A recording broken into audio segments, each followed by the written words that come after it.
بسم اللہ الرحمن الرحیم شہر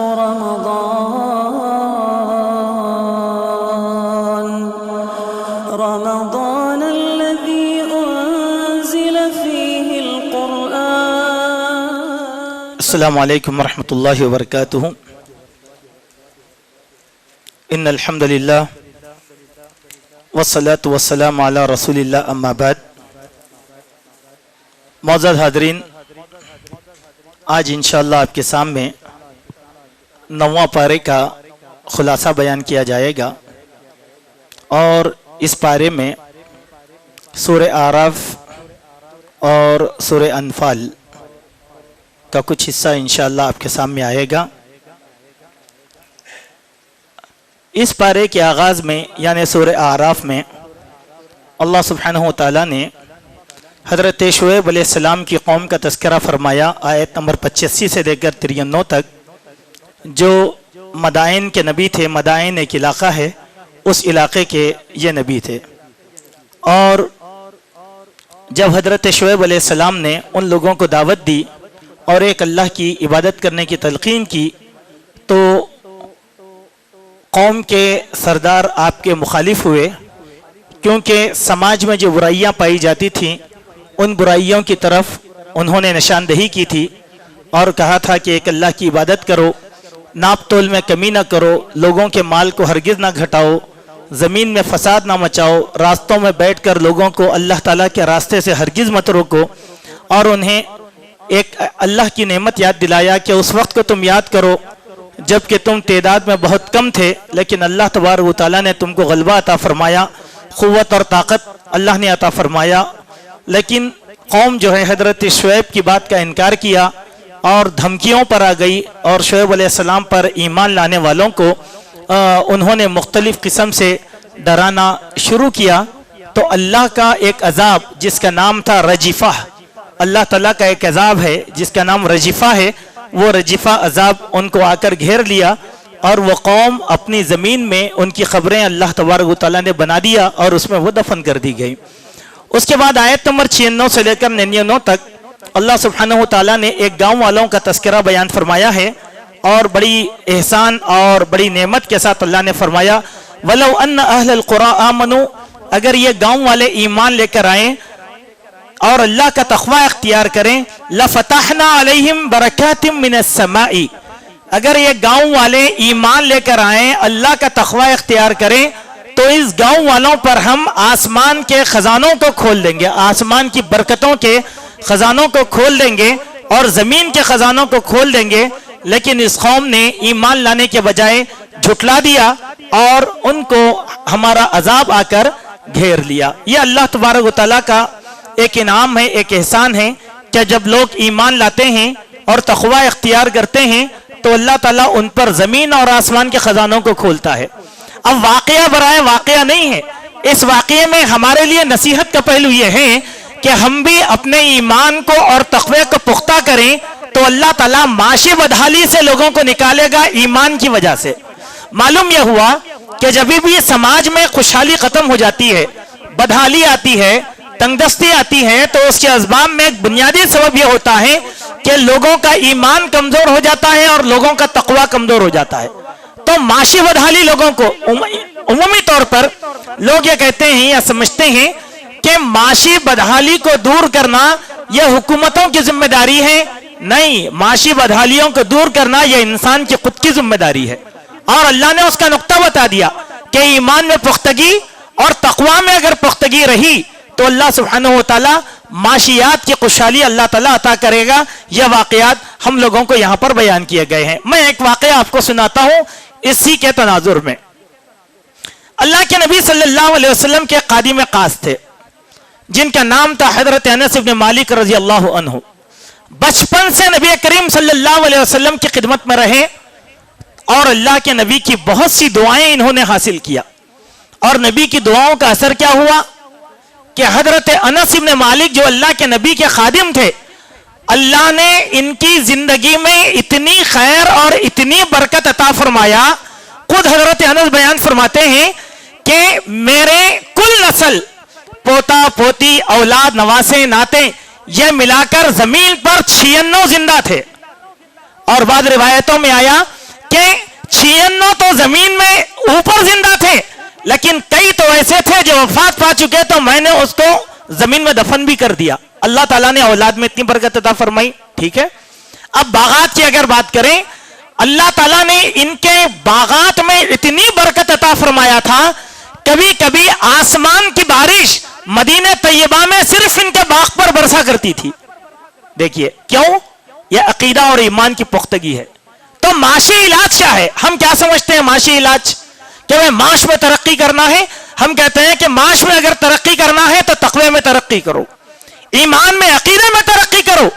جب تک تقوی اور ایمان مضبوط نہیں ہوگا اس وقت تک ہم کامیاب نہیں ہوں گے. آپ عربوں کی تاریخ کو پڑھ کر دیکھیے کہ عرب کی تاریخ کا سب سے بنیادی پہلو یہ تھا کہ عرب تاجر تھے, لیکن ان کی امانت, ان کی دیانت, ان کا تقوی اور ان کا ایمان پوری دنیا میں ان کو غالب کر کے رکھا تھا. ہندوستان کی تاریخ پڑھیے آپ کہ ہندوستان کے کئی ساحلی علاقوں میں صحابہ کرام کی آمد ہوئی. یہاں پر کئی زمینوں پر صحابہ کرام کی قبریں موجود ہیں, ایسے شواہد ملتے ہیں. کیرلا کی زمین پر, وشاکھاپٹنم کی زمین پر, ساحلی علاقوں میں. کیوں؟ تاجر کی حیثیت سے صحابہ یہاں آئے تھے. عمومی طور پر غیر مسلم جو بات ہمارے متعلق کہتے ہیں کہ مسلمان ترکلو ہیں, یعنی ترک قوم سے مسلمان آئے ہیں. غلط ہے بات. مسلمان ہندوستان میں عربوں کی وجہ سے آئے, صحابہ کی وجہ سے آئے. صحابہ یہاں کے, ابھی آپ دیکھیں بامبے کا جو سمندر ہے وہ بحر عرب ہے, کیرلا کا جو سمندر ہے وہ بحر عرب ہے, گجرات کا جو سمندر ہے وہ بحر عرب ہے. وہ بحر ہند نہیں ہوتا, وہ بحر عرب ہے. اب سوال یہ ہے تو صحابہ کرام بحر عرب پر تاجر کی حیثیت سے آئے اور یہاں کے لوگ ان کے عقیدے, ایمان, ان کی دیانت داری کو دیکھ کر اسلام لے کر آئے. تو میں آپ سے یہی کہنا چاہتا ہوں کہ معاشی تنگ دستی کا علاج اللہ تعالیٰ نے جس چیز میں رکھا وہ ایمان ہے, وہ تقوی ہے.